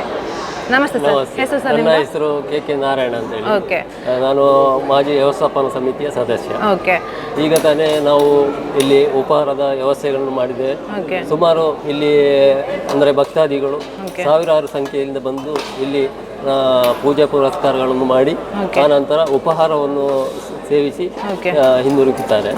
ಹಾಗೆ ಇಲ್ಲಿ ದಿವಸಕ್ಕೆ ಒಂದೊಂದು ತರದ ಐಟಮ್ಗಳನ್ನು ದಾನಿಗಳ ದಾನಿಗಳು ಮುಂದೆ ಬರ್ತಾರೆ ಸರ್, ಹೇಗೆ ಬರ್ತಾರೆ ದಾನಿಗಳಿಂದ ಪ್ರತಿ ವರ್ಷ ಬದಲಾಗ್ತಾ ಇರುತ್ತೆ. ಹಾಗೆ ನಮ್ಮ ಉಪಹಾರದ ವ್ಯವಸ್ಥೆ ಕೂಡ ಬದಲಾಗ್ತಾ ಇದೆ. ಏನೆಲ್ಲ ಇರುತ್ತೆ ಸರ್ ಇವತ್ತು? ಇವತ್ತು ಉಪ್ಪಿಟ್ಟು, ಕ್ಷೀರ, ಅವಲಕ್ಕಿ, ಹಾಗೆ ಕಾಫಿ, ಚಾ, ಇಡ್ಲಿ, ವಡೆ, ಟೊಮೆಟೊ ಬಾತ್ ಎಲ್ಲ ಕೂಡ ವೆರೈಟಿ ಆಗಿ ಮಾಡ್ತೀರಾ? ದಿವಸಕ್ಕೆ ಒಂದೊಂದು ಬಗೆಯ ಐಟಮ್ಗಳನ್ನು ಭಕ್ತಾದಿಗಳು ಕೊಡ್ತಾ ಇದ್ದೀರಾ. ಅದನ್ನು ನಾವು ಜನಗಳಿಗೆ ಪ್ರಸಾದ ರೂಪದಲ್ಲಿ ಕೊಡ್ತಾ ಇದ್ದೀರಾ. ನನ್ನೊಂದಿಗೆ ಇದೀಗ ಬೆಳಗಿನ ಉಪಹಾರ ಮಾಡ್ತಾ ಇದ್ದೆ. ಧನುಪೂಜೆನ ಮುಗಿಸಿ ಫ್ಯಾಮಿಲಿ ಸಮೇತವಾಗಿ ಬೆಳಗಿನ ತಿಂಡಿಯನ್ನು ಮಾಡ್ತಾ ಇರುವಂತಹದ್ದು. ಸರ್ ನಮಸ್ತೆ, ಯಾವ ಊರು ಸರ್? ಹೆಸರು? ಓಕೆ, ಹೆಸರು ಶರತ್ ಅಂತ. ಫ್ಯಾಮಿಲಿ ಸಮೇತ ಬಂದಿದ್ದೀರಾ? ಮಗುವನ್ನ ಕೂಡ ಕರ್ಕೊಂಡ್ ಬಂದಿದ್ದೀರಾ ಬೆಳಿಗ್ಗೆ? 4 ಗಂಟೆಗೆ ಬಂದಿದ್ದೇವೆ. ಓಕೆ, ಇದು ಅಂದ್ರೆ ಫಸ್ಟ್ ಟೈಮ್ ಬರೋದಾ ಅಲ್ಲ ಪ್ರತಿ ವರ್ಷ ಬರ್ತೀರಾ ಸರ್, ಹೇಗೆ ಅಂತ? ಫಸ್ಟ್ ಟೈಮ್ ಬರ್ತಿರುವಂತದ್ದು. ಹೇಗಿದೆ ಸರ್, ಅಂದ್ರೆ ವೈಬ್ ಹೇಗಿದೆ ಬೆಳಿಗ್ಗೆ? ಚೆನ್ನಾಗಿದೆ. ಬೆಳಿಗ್ಗೆ ದೇವಸ್ಥಾನ, ದೇವರು ದರ್ಶನ ಚೆನ್ನಾಗಾಯ್ತು. ಹಾಗೆ ಉಪಹಾರದ ವ್ಯವಸ್ಥೆ ಎಲ್ಲ ಚೆನ್ನಾಗಿದೆ. ಅವಲಕ್ಕಿ ಮತ್ತೆ ಉಪ್ಪಿಟ್ಟು ಚೆನ್ನಾಗಿದೆ. ನನ್ನೊಂದಿಗೆ ಇದೀಗ ಈ ಒಂದು ಧನುಪೂಜೆಗೆ ಬಂದು ಪ್ರಸಾದವನ್ನು ಸ್ವೀಕರಿಸಿದಂತಹ ಪುಟಾಣಿ ಮಕ್ಕಳು ಕೂಡ ಇದ್ದಾರೆ, ನೋಡ್ತಾ ಇರ್ಬೋದು. ಸಣ್ಣ ಸಣ್ಣ ಮಕ್ಕಳು ಈ ಚಳಿಗೆ ಕೂಡ ಬಂದು ಧನುಪೂಜೆಯಲ್ಲಿ ಪಾಲ್ಗೊಂಡಿರುವಂತಹದ್ದು. ಹಾಯ್, ನಮಸ್ತೆ. ಹೆಸರು? ಎಲ್ಲಿ, ಯಾವ ಊರು? ಅರಂತೋಡಿಂದ ಬಂದಿದ್ದೀರಾ? ಇವತ್ತು ಫಸ್ಟ್ ಬರೋದಾ ಅಲ್ಲ ಪ್ರತಿ ವರ್ಷ ಬರ್ತೀರಾ ನೀವು? ಪ್ರತಿ ವರ್ಷ ಬರ್ತೀವಿ. ನಮಸ್ತೆ. ಪ್ರತಿ ಸಲ ಬರ್ತೀರಾ? ಈ ವರ್ಷ ಬಂದಿದ್ದ? ವರ್ಷ ಎಲ್ಲ ಬರ್ತೀರಾ? ಅಂದ್ರೆ ಪಾಸಿಟಿವ್ ಎನರ್ಜಿ ಇದೆಯಾ? ನಂಬಿದು ಈಡೇಡ್ತಾ ಇದೆ ಅಂತ. ಹಾಗಾಗಿ ಹೆಸರು ನಿಮ್ದು? ಜಯಲಕ್ಷ್ಮಿ. ಸರ್ ನಮಸ್ತೆ. ಸರ್ ಪರಿಚಯ ಮಾಡ್ಕೊಳ್ಳಿ ನಿಮ್ದು. ನಿಮ್ಮ ಹೆಸರು? ನನ್ನ ಹೆಸರು ಕಿಶೋರ್ ಅಂತೇಳಿ, ಉಳುವಾರು ಮನೆ. ಈ ದೇವಸ್ಥಾನದ ನಿಕಟ ಪೂರ್ವಾಧ್ಯಕ್ಷರಾಗಿ ಕೆಲಸ ಮಾಡಿದ್ದೇನೆ. ಹಾಗೆ ನನ್ನ ತಂದೆಯವರು ಕೂಡ ಈ ದೇವಸ್ಥಾನದಲ್ಲಿ ಆಡಳಿತ ಮುಖ್ಯಸ್ಥರಾಗಿ ಸುಮಾರು 30 ವರ್ಷಗಳಿಂದ ಸೇವೆ ಮಾಡಿದ್ದಾರೆ. ಹಿಂದೆಗೂ ಮುಂದೆಗೂ ಏನು ವ್ಯತ್ಯಾಸ ಇದೆ ಸರ್? ಆವಾಗ ಹೇಗಿತ್ತು, ಇವಾಗ ಹೇಗಿತ್ತು ದೇವಸ್ಥಾನ ಅಂತ ಹೇಳಿ ಅಂತ ನೀವು ಕಂಡ ಪ್ರಕಾರ, ನಿಮ್ಮ ಅಧ್ಯಕ್ಷರ ಜೊತೆಗೆ ಇವಾಗ ಹೇಗೆ ನಡೀತಾ ಇದೆ ಅಂತ? ಅಲ್ಲ, ತುಂಬ ಚೆನ್ನಾಗಿ ನಡೀತಾ ಇದೆ. ಭಕ್ತಾದಿಗಳ ಸಹಕಾರ ತುಂಬ ಚೆನ್ನಾಗಿದೆ. ಹೆಚ್ಚಿನ ಸಂಖ್ಯೆಯಲ್ಲಿ ಭಕ್ತಾದಿಗಳು ಆಗಮಿಸ್ತಾ ಇದ್ದಾರೆ ಬೇರೆ ಬೇರೆ ಕಡೆಗಳಿಂದ, ಕರ್ನಾಟಕದ ಮೂಲೆಗಳಿಂದ, ಹಾಗೆ ಕೊಡಗು, ಇದು ಕೇರಳ, ತಮಿಳುನಾಡು ಭಾಗದಿಂದ ಕೂಡ ಭಕ್ತಾದಿಗಳು ಈ ಭಾಗಕ್ಕೆ ಆಗಮಿಸ್ತಾ ಇದ್ದಾರೆ. ಇಲ್ಲಿಯ ಮೀನು ಮತ್ತು ಇಲ್ಲಿಯ ಜಲಪಾತ ಇದು ಇಲ್ಲಿಯ ಪ್ರಮುಖ ಆಕರ್ಷಣೆಯಾಗಿ. ಜಲಪಾತಕ್ಕೆ ಬಿಡೋದಿಲ್ಲ ಸರ್? ಜಲಪಾತ ನೋಡೋದಕ್ಕೆ ಬಿಡೋದಿಲ್ಲ, ಬಿಡ್ತೀರಾ? ದೂರದಿಂದ ಬಿಡ್ತಾರೆ, ಆದರೆ ಹತ್ತಿರ ಹೋಗಿ ಅವರು ವ್ಯವಸ್ಥೆ ಮಾಡುವಂಥದ್ದು ಕಷ್ಟ. ಯಾಕೆಂತ ಹೇಳಿದ್ರೆ ಈ ಹಿಂದೆ ಕೆಲವೊಂದು ದುರ್ಘಟನೆಗಳು ನಡೆದಿದೆ. ಅದರಿಂದಾಗಿ ಇದಕ್ಕಾಗಿ ನಾವು ಅವಕಾಶ ಕೊಡ್ತಾ ಇಲ್ಲ, ದೂರದಿಂದ ನೋಡ್ಬೋದು. ಇಲ್ಲಿಗ ವಿಶೇಷವಾಗಿ ಧನುಪೂಜೆ ನಿರಂತರ ಸುಮಾರು 14 ವರ್ಷಗಳಿಂದ ಹಿಂದೆ ನಡೀತಾ ಇತ್ತು. ಈಗ 14 ವರ್ಷದಿಂದ ಪುನಃ ಪ್ರಾರಂಭ ಆಗಿ ಅದ್ಧೂರಿಯಾಗಿ ನಡೀತಾ ಇದೆ. ತುಂಬ ಜನಗಳ ಬೆಂಬಲ ಇದೆ, ಸಹಕಾರ ಇದೆ. ಹಾಗೆಯೇ ಈ ದಿವಸ ವಿಶೇಷವಾಗಿ ಈ ದಿವಸ ಆದಿತ್ಯವಾರದಿಂದಾಗಿ ಹೆಚ್ಚಿನ ಸಂಖ್ಯೆಯ ಭಕ್ತಾದಿಗಳು ಬಂದು ಧನುಪೂಜೆ ಸೇವೆಯಲ್ಲಿ ಪಾಲ್ಗೊಂಡು ಪ್ರಸಾದ ತರಳಿ, ವಿಶೇಷವಾಗಿ ಭಕ್ತಾದಿಗಳಿಂದ ಉಪಹಾರ ಸೇವೆಯು ಕೂಡ ಭಕ್ತಾದಿಗಳಿಂದ ಬರ್ತಾ ಇದೆ. ಅದು ತುಂಬ ಇಲ್ಲಿ ಎಫೆಕ್ಟಿವ್ ಆಗಿ ಕಂಡು ಬರ್ತಾ ಇದೆ. 63 ಪೂಜೆ ಈಗ ಆಗಿತ್ತು. ಇವತ್ತು ಎಷ್ಟಾಗಿದೆ ಅಂತ ಕೌಂಟ್ ಇಲ್ಲ, ನೆಕ್ಸ್ಟ್ ಲಾಸ್ಟಿಗೆ ಕೌಂಟ್ ಮಾಡ್ತಾರೆ ಎಷ್ಟಾಗಿದೆ. ಈಗ 1100 ಪೂಜೆ 1100 ಪೂಜೆ ಆಗಿದೆ. ಇನ್ನು ಕೂಡ ದಿನ ಬಾಕಿ ಉಂಟು. ದಿನಕ್ಕೆ ಹೆಚ್ಚಾಗ್ತಾ ಉಂಟು. ಕಳೆದ ವರ್ಷ 1943 ಪೂಜೆ ಆಗಿದೆ. ಈ ವರ್ಷ ಅದಕ್ಕಿಂತ ಜಾಸ್ತಿ ಬರುವ ನಿರೀಕ್ಷೆ ಇದೆ. ಹಾಗಾಗಿ ಉಪಹಾರವನ್ನು ಹೆಚ್ಚಾಗಿ ಕೊಡ್ತಾ ಇದ್ದಾರೆ. ನೀವು ಅದೇ ದಾನಿಗಳ ಸಹಕಾರ ಉಪಹಾರ ಚೆನ್ನಾಗಿ ನಡೀತಾ ಇದೆ. ಹೌದು ಸರ್, ಆಗ ಮಾತಾಡ್ತಾ ಹೇಳ್ತಾ ಇದ್ರು 3,000-4,000 ಹಾಗೆ ಪೇಮೆಂಟ್ ತಗೊಂಡು ಉಪಹಾರ ಚಾರ್ಜ್ ಮಾಡ್ತಾರೆ. ದಾನಿಗಳು ನೋಡ್ತಾ ಇದ್ರು ಕೂಡ ಅವ್ರು ಫೋನ್ ಮಾಡಿ ಮಾಡ್ಬೋದಲ್ವಾ? ಹೆಚ್ಚಿನ ಸಂಖ್ಯೆಯಲ್ಲಿ ಭಾಗವಹಿಸಬೇಕಾಗಿ ವಿನಂತಿ. ಪುಡಿಕನ ದೇವಸ್ಥಾನ ಅಂತ ಹೇಳಿದ್ರೆ ಜಾಸ್ತಿ ನಮಗೆ ನೆನಪಾಗುವಂಥದ್ದು ಈ ಮೀನುಗಳು. ನಾನು ಮೀನುಗಳ ಮುಂದೆ ಇದ್ದೇನೆ. ಅಲ್ಲಿ ಅವರು ಮಾತಾಡ್ತಾ ಹೇಳ್ತಾ ಇದ್ರು, ಯಾವುದೇ ಚರ್ಮ ರೋಗಗಳಿದ್ದರೆ, ನಮಗೆ ಯಾವುದೇ ಸ್ಕಿನ್ನಿಗೆ ಸಂಬಂಧಪಟ್ಟ ರೋಗಗಳಿದೆ ಅಥವಾ ಕೆಡು ಅಂತ ಹೇಳ್ತೀವಿ, ಅದು ಯಾವುದು ಇದ್ರೂ ಕೂಡ ಈ ಒಂದು ಮೀನುಗಳಿಗೆ ನಾವು ಆಹಾರವನ್ನು ಹರಿಕೆ ರೂಪದಲ್ಲಿ ಹಾಕಿದಾಗ ನಮ್ಮ ಒಂದು ಚರ್ಮ ರೋಗಗಳು ಕಡಿಮೆ ಆಗುತ್ತೆ ಅನ್ನುವಂತಹ ಮಾತನ್ನು ಅಲ್ಲಿ ಬಂದಿರುವಂತಹ ಒಬ್ಬರು ಭಕ್ತರು ಹೇಳಿರುವಂತಹದ್ದು. ಹಾಗಾಗಿ ನೀವು ನೋಡ್ತಾ ಇರ್ಬೋದು, ಈ ಮೀನುಗಳು ಇಲ್ಲೇ ಇರುತ್ತೆ. ಎಷ್ಟು ಬೇಸಿಗೆ ಹಿಡಿಬೋದು, ಮಳೆಗಾಲ ಹಿಡಿಬೋದು, ಯಾವ ಟೈಮ್ನಲ್ಲೂ ಕೂಡ ಅಷ್ಟೇ ಈ ಮೀನುಗಳು ಇದೇ ಹೊಂಡದಲ್ಲಿರುತ್ತೆ. ನೀರು ಕೂಡ ಇದೇ ಥರ ಇರುತ್ತೆ. ನೀರುಗಳು ಕಡಿಮೆ ಆಯಿತು ಅಂತ ಹೇಳಿ ಆದರೆ ನೀರುಗಳನ್ನು ಬೇರೆ ರೀತಿಯಲ್ಲಿ ತಂದು ಹಾಕುವಂಥ ವ್ಯವಸ್ಥೆ ಕೂಡ ಇಲ್ಲಿ ಮಾಡ್ತಾರೆ ಇವರು. ಸೊ ಹಾಗಾಗಿ ನೀವು ನೋಡ್ತಾ ಇರ್ಬೋದು ಮೀನುಗಳು ಎಷ್ಟು ಸಂಖ್ಯೆಯಲ್ಲಿವೆ ನೋಡಿ, ಅಪಾರ ಸಂಖ್ಯೆಯಲ್ಲಿರುವಂತಹ ಮೀನುಗಳು ಕೈಗೆ ಮುಟ್ಟಲು ಕೂಡ ಸಿಗ್ತಾ ಇವೆ ನೋಡಿ. ಈ ರೀತಿಯ ಒಂಥರ ನೋಡೋದಕ್ಕೆ ಮನಸ್ಸಿಗೆ, ನೀವೇನಾದರೂ ಬೆಳಿಗ್ಗೆ ಬರ್ತೀವಿ ಅಂತ ಹೇಳಿ ಆದರೆ ನೀವು ಧನುಪೂಜೆಗೆ ಬಂದಾಗ ಇದೊಂದು ಫ್ರೀ ಟೈಮಲ್ಲಿ ಮಕ್ಕಳನ್ನ ಕೂಡ ಕರ್ಕೊಂಡು ಬನ್ನಿ, ನಿಮಗೆ ಮನಸ್ಸಿಗೆ ನಿಜವಾಗ್ಲೂ ಉಲ್ಲಾಸ ಅನಿಸುತ್ತೆ. ಯಾಕೆ ಅಂತ ಹೇಳಿದರೆ ನೋಡಿ ಎಷ್ಟು ಮೀನುಗಳಿವೆ ನೋಡಿ, ಎಲ್ಲವೂ ಕೂಡ ಮೀನುಗಳು, ದೇವರ ಮೀನುಗಳು. ಇದು ಇಲ್ಲೇ ಇರುತ್ತೆ, ಎಲ್ಲಿಯೂ ಕೂಡ ಹೋಗೋದಿಲ್ಲ, ಅಷ್ಟು ಪಾಪವಾಗಿದೆ ನೋಡಿ. ಧನುಪೂಜೆಗೆ ಬರ್ತೀವಿ ಅಂತ ಹೇಳಿ ಆದರೆ ಫ್ಯಾಮಿಲಿ ಸಮೇತ ಬಂದರೆ ಇಲ್ಲಿ ನಿಮಗೆ ಮೀನುಗಳು ಸಿಗುತ್ತೆ. ನೀವು ನೋಡ್ತಾ ಇರ್ಬೋದು ಮೀನುಗಳ ಒಂದು ಗುಂಡಿ ಇದೆ. ಜೊತೆಗೆ ನೀವೇನಾದರೂ ಫ್ಯಾಮಿಲಿ ಟೈಮ್ ಸ್ಪೆಂಡ್ ಮಾಡಬೇಕು ಅಂತ ಹೇಳಿದರೆ ಅಲ್ಲಿ ದೇವರ ಗುಂಡಿ ಅನ್ನುವಂಥ ಒಂದು ಫಾಲ್ಸ್ ಕೂಡ ಇದೆ. ಹತ್ತಿರ ಹೋಗೋದಕ್ಕೆ ಬಿಡೋದಿಲ್ಲ ಅಂತ ಹೇಳಿದ್ರು ಕೂಡ ದೂರದಿಂದ ನೋಡಿಕೊಂಡು ನಮ್ಮ ಮನಸ್ಸನ್ನು ನಾವು ಫ್ರೀ ಮಾಡ್ಕೊಳ್ಬೋದು. ಸೊ ಹಾಗಾಗಿ ಪೂಜೆ ಕೂಡ ಆಗುತ್ತೆ, ಜೊತೆಗೆ ನಮ್ಮ ಮೈಂಡ್ ಕೂಡ ರಿಲೀಫ್ ಆಗುತ್ತೆ ಅನ್ನುವಂಥ ಮಾತನ್ನು ಇಲ್ಲಿ ಬಂದಿರುವಂತಹ ಭಕ್ತಾದಿಗಳು ಹೇಳಿರುವಂಥದ್ದು. ನೋಡಿದ್ರಲ್ಲ, ಇದು ನಮ್ಮ ಸುಳ್ಳಿ ಸೀಮೆ ತೊಡಿಕಾನ ಶ್ರೀ ಮಲ್ಲಿಕಾರ್ಜುನ ದೇವಸ್ಥಾನ ನಡೀತಾ ಇರುವಂತಹ ಧನುಪೂಜೆಯ ಸಂಭ್ರಮ. ಇನ್ನೂ ಕೂಡ ಜನವರಿ 14 ತನಕ ಈ ಒಂದು ಧನುಪೂಜೆ ನಡೆಯುತ್ತೆ. ನೀವು ಕೂಡ ಬನ್ನಿ, ಈ ಒಂದು ಧನುಪೂಜೆಯಲ್ಲಿ ಪಾಲ್ಗೊಳ್ಳಿ. ಸಾಕಷ್ಟು ಭಕ್ತರು ತಮ್ಮ ಅಭಿಪ್ರಾಯವನ್ನು ವ್ಯಕ್ತಪಡಿಸಿದರು. ನಾವು ಧನುಪೂಜೆಗೆ ನಿರಂತರ ಬರ್ತೀವಿ, ನಮ್ಮ ಇಷ್ಟಾರ್ಥ ಸಿದ್ಧಿ ಆಗುತ್ತೆ ಅನ್ನುವಂಥ ಮಾತನ್ನು ಸಾಕಷ್ಟು ಭಕ್ತರು ಹೇಳಿರುವಂಥ, ಜೊತೆಗೆ ಇಲ್ಲಿಯ ಆಡಳಿತ ಮಂಡಳಿ ಕೂಡ ಹೇಳ್ತಾ ಇರುವಂಥದ್ದೇನು ಅಂತ ಹೇಳಿದರೆ ದಾನಿಗಳ ಸಹಕಾರ ಬೇಕು. ದಾನಿಗಳ ಸಹಕಾರದಿಂದ ಇನ್ನಷ್ಟು ದೇವಸ್ಥಾನದ ಅಭಿವೃದ್ಧಿ ಕಾರ್ಯ ಕೂಡ ನಡೆಯುತ್ತೆ ಅನ್ನುವಂಥ ಮಾತನ್ನು ಇಲ್ಲಿಯ ಆಡಳಿತ ಮಂಡಳಿಯವರು ತಮ್ಮ ಅಭಿಪ್ರಾಯವನ್ನು ವ್ಯಕ್ತಪಡಿಸಿರುವಂತಹದ್ದು. ಹಾಗಾಗಿ ಈ ವರ್ಷ ಧನುರ್ಮಾಸದಲ್ಲಿ ನೀವು ಬನ್ನಿ, ನಿಮ್ಮ ಮನಸ್ಸಿನಲ್ಲಿ ಏನೆಲ್ಲ ಇದೆ, ಏನೆಲ್ಲ ಸಂಕಲ್ಪ ಇದೆ ಅವುಗಳನ್ನು ಈಡೇರಿಸಿಕೊಳ್ಳಿ ಅಂತ ಹೇಳ್ತಾ ಇದಾಗಿದ್ದು ವಿಶೇಷ. ಕ್ಯಾಂಪರ್ಸನ್ ಮಧು ಕೃಷ್ಣ ಜೊತೆ ರಿಪೋರ್ಟರ್ ಕೃಷ್ಣ ಬೆಟ್ಟ, ನಾನು ಪೂಜೆ ಶ್ರೀತೇಶ್ ಕೋಡಿ, ಸುದ್ದಿ ನ್ಯೂಸ್ ಸುಳ್ಯ.